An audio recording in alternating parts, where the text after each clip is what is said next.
그레이스교에서 진행하는 기독교 고전 매일 읽기 프로젝트 존 버년의 철로 역정 제1부 3장 크리스천과 세속 현자의 대화. 그때 크리스천은 혼자 외롭게 평원을 걷고 있었는데 평원 저쪽에서 마주 걸어오고 있는 한 사람을 보았다. 그들은 점점 가까이 다가서다가 우연히 서로 마주치게 되었다. 크리스천이 마주친 그 신사의 이름은 세속 현자였다. 이 신사가 살고 있는 곳은 현세의 정책이라는 상당히 커다란 도시였는데 크리스천이 살던 도시와 가까운 거리에 있었다. 그래서 이 사람은 크리스천을 보자 그의 행동에 대해 어렴풋이나마 알고 있었다. 왜냐하면 크리스천이 고향인 멸망의 도시로부터 떠나 영생을 구하러 떠나간 일이 그가 살고 있던 도시에서뿐만 아니라 이웃 지역에서도 커다란 화제거리가 되었기 때문이었다. 세속 현자는 그의 걸음걸이가 몹시 피곤하게 보일 뿐만 아니라 한숨과 신음과 고뇌의 표정으로 보아 그가 크리스천일 거라고 짐작하고 그에게 다가가 말을 걸기 시작했다. 세속 현자가 얘기했다. 안녕하시오 선생. 그런데 당신은 그렇게 무거운 짐을 등에 지고 대체 어디로 가는 길이오? 크리스천이 대답하였다. 무거운 짐을 지고 있다고요? 사실 세상의 어느 누구도 나처럼 힘들고 가련한 존재는 없을 것입니다. 어디로 가고 있느냐고 물으셨는데 대답해 드리리이다. 저쪽 문을 향해서 지금 가고 있는데 그 문까지 가면 내 이 무거운 짐을 벗어버릴 수 있는 방법을 가르쳐주는 사람이 있다는 말을 들었기 때문입니다. 세속 현자가 대답하였다. 당신에겐 아내와 자식들이 있습니까? 크리스천이 대답하였다. 예, 물론 있지요. 하지만 이 무거운 짐 때문에 옛날처럼 그들과 함께 즐거움을 나눌 수 없게 되었습니다. 그러니 이제 그들은 내겐 없는 거나 마찬가지로 생각됩니다. 세속 현자가 말하였다. 내가 좋은 충고를 드린다면 귀담아 들으시겠소? 크리스천이 대답하였다. 좋은 충고라면 듣겠습니다. 저는 좋은 충고를 몹시 원하고 있거든요. 세속 현자가 말하였다. 그렇다면 내가 조언해 드리리다. 우선 한시 바삐 그 무거운 짐을 벗어버리시오. 짐을 벗어버리기 전까지는 결코 마음의 안정을 얻지 못할 것이며 하나님이 당신에게 베푸시는 축복의 은혜도 기쁜 마음으로 누리지 못할 것입니다. 크리스천이 대답하였다. 이 무거운 짐을 어서 벗어 던지는 것이 바로 나의 소망입니다. 하지만 혼자 힘으로는 벗어버릴 수가 없어요. 또한 고향에서도 나의 무거운 짐을 벗겨줄 사람이 아무도 없었지요. 그렇기 때문에 내가 이미 당신에게 말씀드린 바와 같이 이 짐을 벗기 위해 지금 길을 가고 있는 중이랍니다. 세속 현자가 대답하였다. 이 길로 가면 짐을 벗어버릴 수 있다고 말해준 사람이 누구입니까? 크리스천이 말하였다. 매우 위대하고 고귀한 분 같아 보였습니다.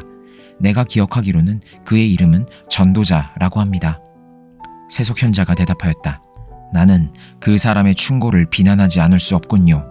아마 그가 당신에게 가르쳐 준 방법은 세상에서 가장 위험하고 어려운 방법일 거요. 만일 당신이 그의 방법을 따르고자 한다면 앞으로 어렵고 위험한 고비들을 수없이 겪게 될 것입니다. 방금 전에 당신이 절망의 늪에 빠져 온몸이 진흙투성이가 된 걸 보니 벌써 위험한 고비를 하나 넘겼음을 알 수 있군요. 그러나 이 길을 가는 사람들이 부딪히게 될 여러 가지 어려움을 생각해 볼 때 그 수렁은 단지 시작에 불과합니다. 나는 당신보다 나이도 더 먹었고 경험도 더 많이 해본 사람이니 내 말을 귀담아 들으시오.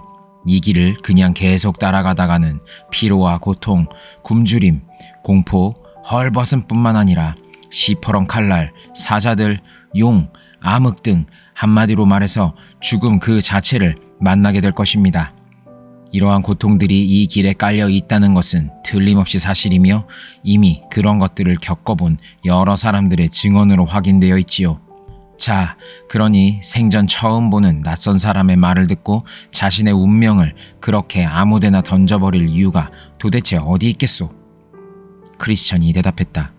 아, 현명하신 선생님, 사실은 지금 말해주신 그 모든 고통과 위험보다도 내 등에 지워진 이 무거운 짐이 내게는 더욱 괴롭고 무섭게 느껴지기 때문이랍니다. 만일 이 무거운 짐들을 벗어 버릴 수만 있다면, 그리하여 영생의 구원을 얻을 수만 있다면 도중에 어떤 고통과 어려움을 겪게 될지라도 나는 두려워하지 않을 것입니다. 세속 현자가 얘기했다. 처음에 어떻게 해서 이 무거운 짐을 지게 되었습니까? 크리스천이 얘기했다. 내 손에 들고 있는 이 책을 읽은 후부터입니다. 세속 현자가 대답했다. 네, 그러리라 짐작하고 있었소.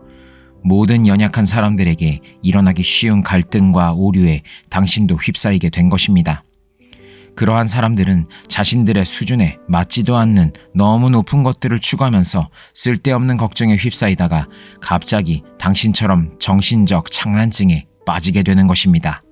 더구나 정신착란증은 지금 당신이 스스로 택한 어리석은 행동의 결과처럼 사람으로 하여금 인간성을 잃게 하여 자신도 잘 알지 못하는 것을 얻으려고 무모한 모험을 하게 만드는 것입니다.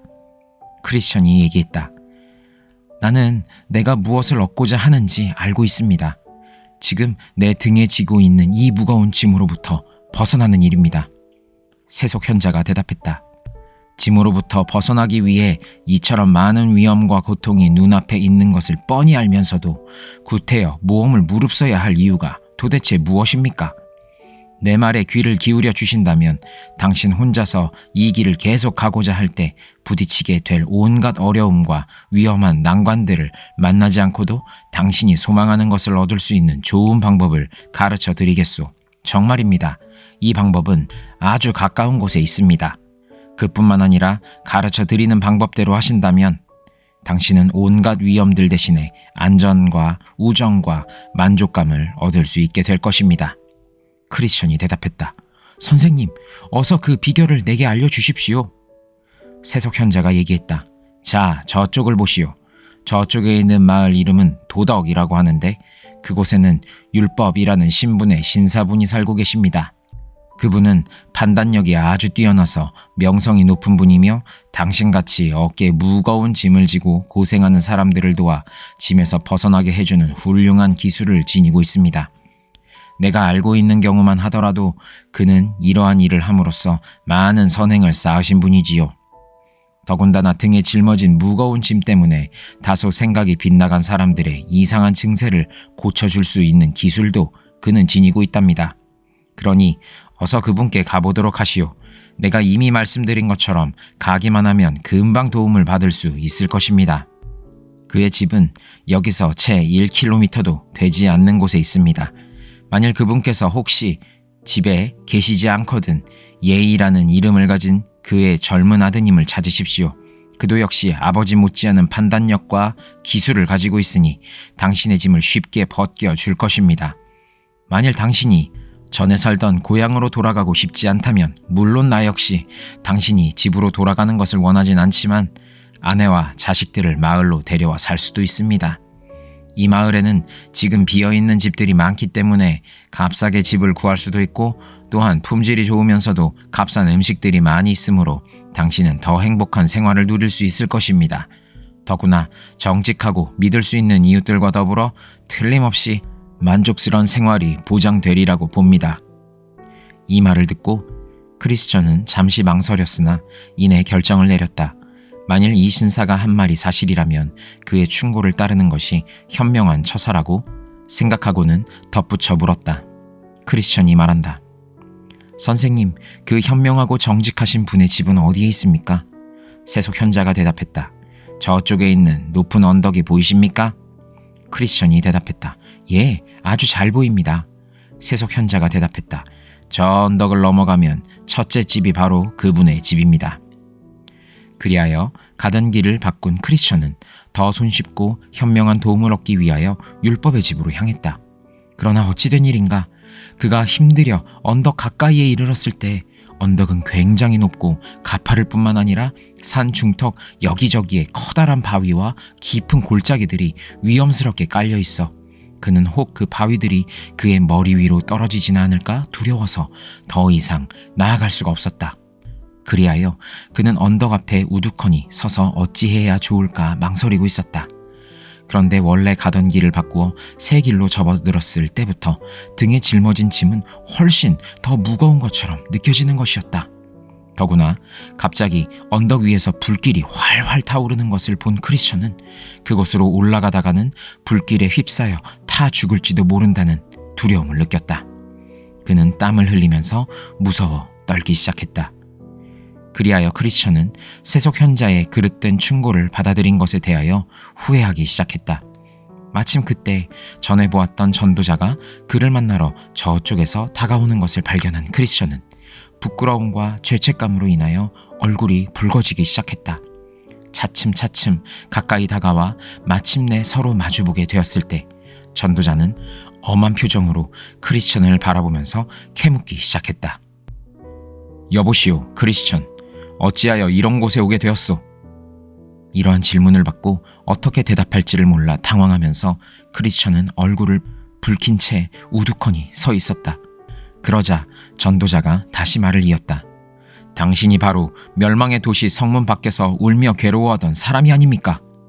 크리스천이 대답했다. 예, 선생님, 제가 바로 그 사람입니다. 전도자가 말했다. 제가 당신에게 작고 좁은 문으로 가는 길을 가르쳐드리지 않았습니까? 크리스천이 얘기했다. 예, 그렇습니다. 전도자가 대답하였다. 그렇다면 무슨 이유로 이렇게 쉽사리 결심을 바꾸어 다른 길로 들어서게 되었소? 크리스천이 얘기했다.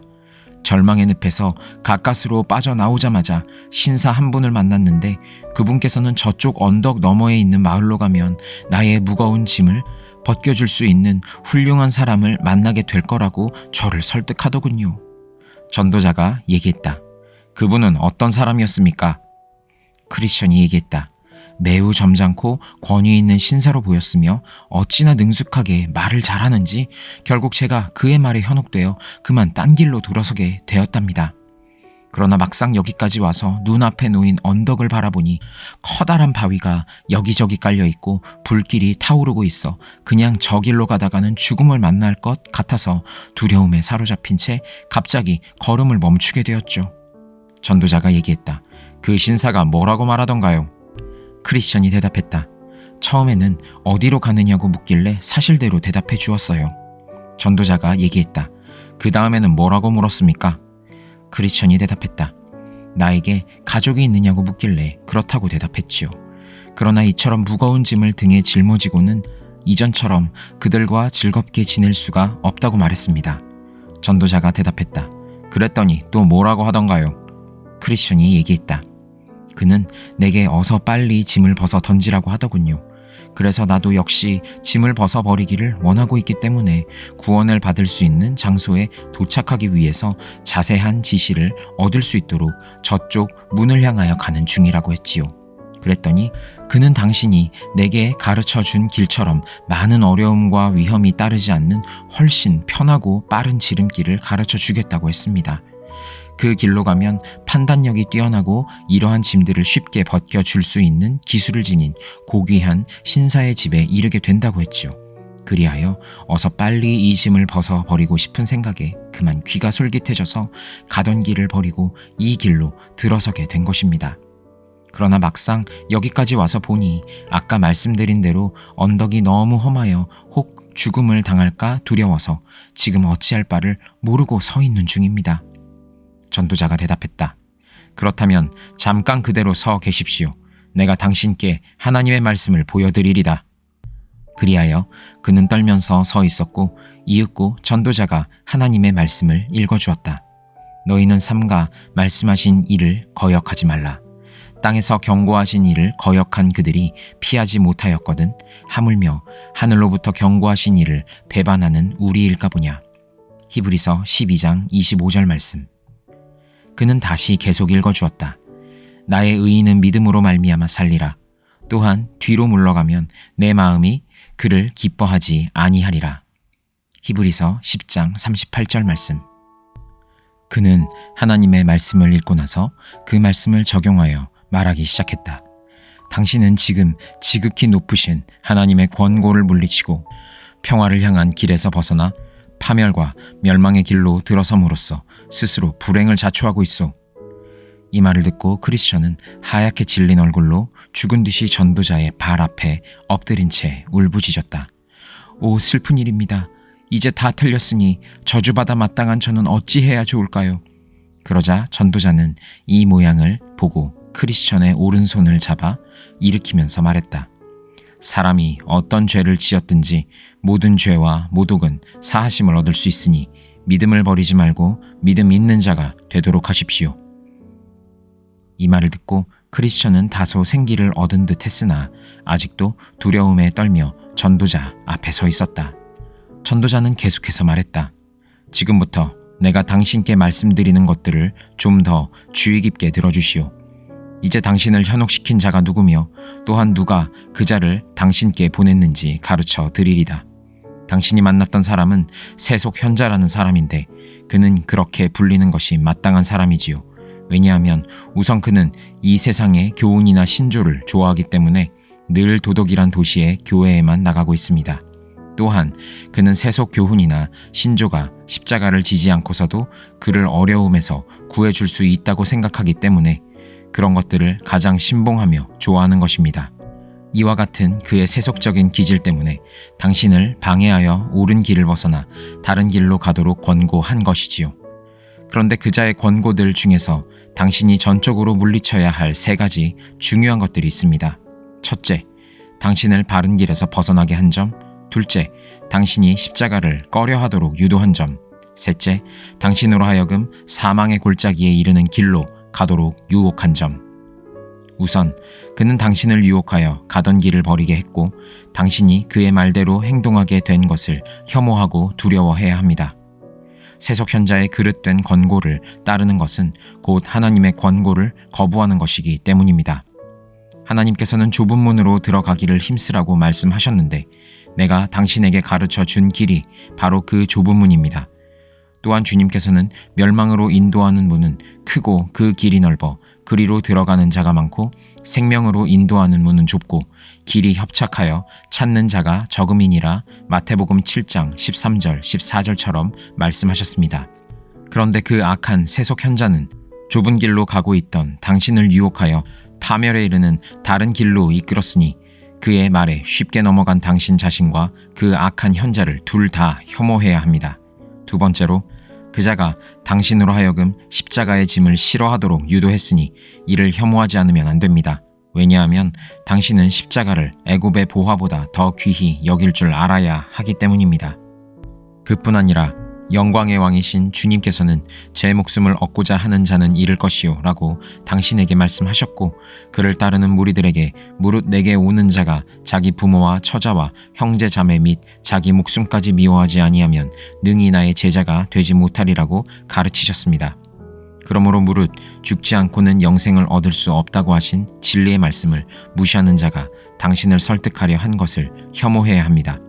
셋째로 그가 한 말을 그대로 믿고 쉽사리 발길을 돌려 사망의 권세로 이르는 길에 들어선 당신 자신을 미워하고 반성해야 합니다. 또한 그가 당신에게 찾아가 만나보라고 가르쳐준 사람이 과연 누구인가를 잘 생각해보고 그는 결코 당신의 무거운 짐을 벗겨주지 못할 것이라는 사실도 깨달아야 합니다. 당신이 무거운 짐에서 구원받으려고 찾아가는 사람의 이름은 율법인데 그는 지금도 자녀들과 더불어 종노릇하고 있는 한 계집종의 아들입니다. 그리고 신비롭게도 당신이 당신의 머리 위로 떨어져 버릴 것처럼 두려워하던 신의 산이 바로 그녀입니다. 지금도 어머니와 자녀가 종노릇하고 있는 사람들에게서 당신이 어떻게 구원받을 것을 기대할 수 있겠습니까? 그러므로 그 율법이라는 자가 당신의 짐을 벗겨주지 못하리라는 것은 확실히 압니다. 지금까지 어느 누구도 그의 도움으로 짐을 벗은 일이 없었고 앞으로도 그럴 리가 만무합니다. 당신은 율법의 행위로는 의롭다 하심을 얻지 못하니 이는 율법의 행위로는 어느 누구도 짐을 벗을 수 없기 때문입니다. 그러므로 세속 현자는 거짓말쟁이요 율법이란 자는 사기꾼에 불과하며 그의 아들인 예인은 겉으로는 점잖은 표정을 짓고 있지만 결국 위선자에 지나지 않습니다. 이렇듯 그들은 당신을 도와줄 수 없는 사람들이니 이제 내 말을 들으시오. 당신이 이 어리석은 사람들로부터 들은 이야기들은 헛된 속임수일 뿐이며 당신을 현혹시켜 내가 당신께 알려드린 바른 길을 벗어나게 함으로써 당신의 구원을 일부러 방해하려는 협잡꾼들입니다. 전도자는 말을 마치자 자신이 한 말의 진실성을 증명해달라고 큰 소리로 하나님께 호소했다.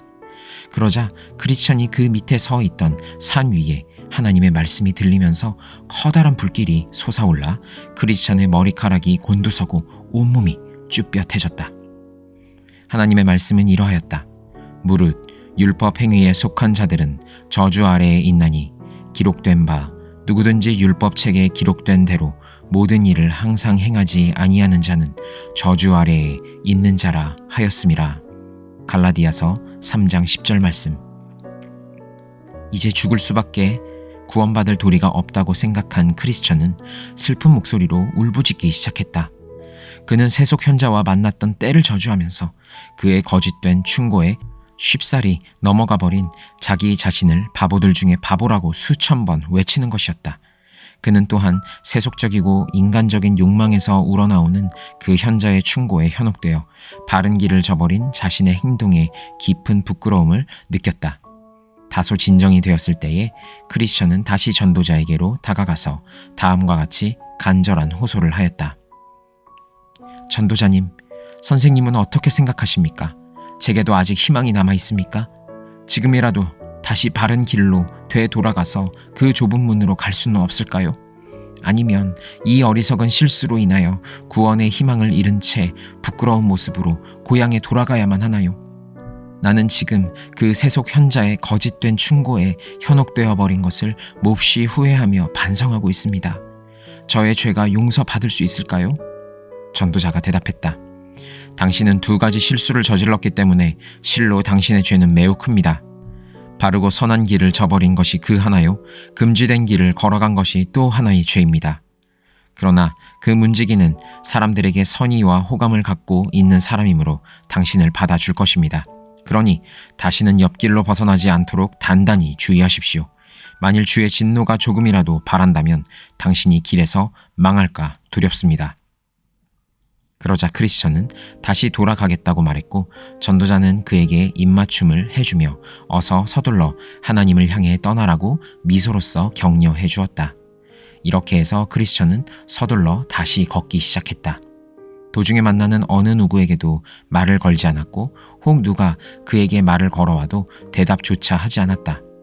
그는 마치 금지된 구역을 걷고 있는 사람처럼 서둘러 걸었으며 세속 현자의 꾀임에 빠져 쉽사리 팽겨쳐 버렸던 바른 길로 다시 들어서기 전까지는 마음을 놓을 수가 없었다.